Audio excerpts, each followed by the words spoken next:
Biosphere Project focuses on biodiversity and sustainability for biosphere reserves. The Isle of Wight became a biosphere reserve in 2019, so we must do what we can to protect the environment and make it more sustainable for future visitors and species. The Brading Roman Villa is a large site with a museum about the Romans and how they lived. Its surrounding areas are full of biodiversity, for example hares, squirrels and the multiple plants that are in their surroundings. It is free to walk around the grounds and is open to the public 24/7, whereas to access the museum you have to pay an entry fee. But other than that, going into the cafe and parking are free. Our aim in this project is to show the public the sustainability of the Roman villa and to show how much biodiversity can be found in such a large area of land. In the fields surrounding the villa, many creatures, plants and other forms of wildlife live freely, protected by the Brading Roman Villa Trust. We've been working with Articology to create biototems that will go on the side of the villa. What is a biototem? Well, I'll tell you what a biototem is. It is primarily a sort of homes. It's like a block of flats, apartments for solitary bees, native solitary bees. Well, we make a biototem. So how do we do that? Well, what we do is we get locally sourced timber, like these pieces here. So what we do is we get the timber cut locally to the rough shape that we want and height that we want, and then it's just a case of making this lovely design of holes.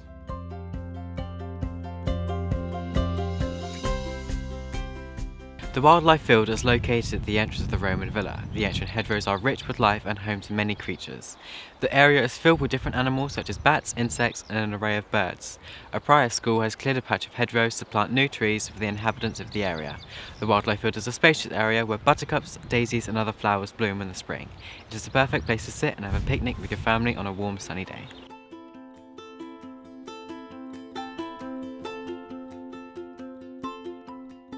Here we are at this amazing plantation full of wonderful species and plants. In the past, the Romans grew cobnuts and they are trying to bring back growing them in order to preserve the heritage and encourage red squirrels. As well as the cobnuts, the villa is also growing hazel in the plantation, which attracts dormice and other fabulous species. They have focused on preserving the wildlife in the last 5 years because they would like to help the environment and aid in the prevention of global warming. The plantation has a positive impact on the environment because some of the animals like hares and squirrels live here and feed on the cobnuts.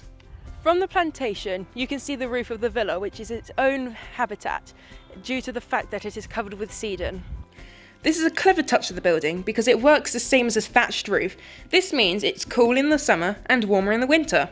You can also see some very amazing things, but it isn't a very good view, so I would suggest you head up the hill to the bench where it is a very good vantage point to see the breathtaking wonders of the Isle of Wight.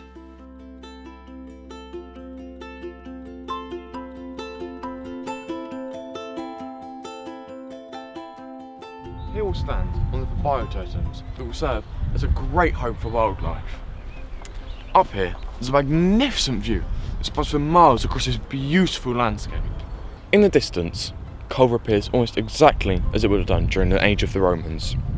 One major difference, however, is that where the Romans looked over this landscape, they would have seen the sea wash past Culver and up into what is now marshland. As well as this, Bembridge Fort and the Yarborough Monument now sit atop it. On the hills behind the villa, grapes would have been grown just as they are today for the production of wine.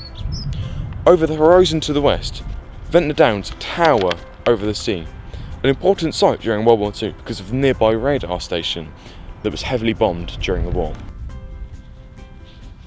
Below, horses and cattle roam the fields, their stable being in the style of a Celtic roundhouse, quite befitting of the Roman landscape.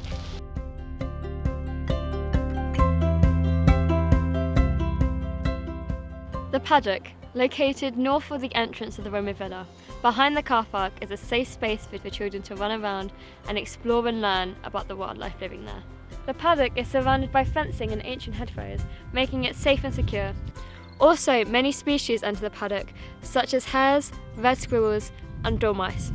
This can be shown by bite marks in food. For example, this nut was eaten by a red squirrel because it was cut straight in half, and this one bitten by a dormouse because it has an open hole at the top. Evidence like this could help them explore the area and enhance their understanding. The biototem located in the paddock also brings new invertebrates to the environment, such as mining bees and centipedes.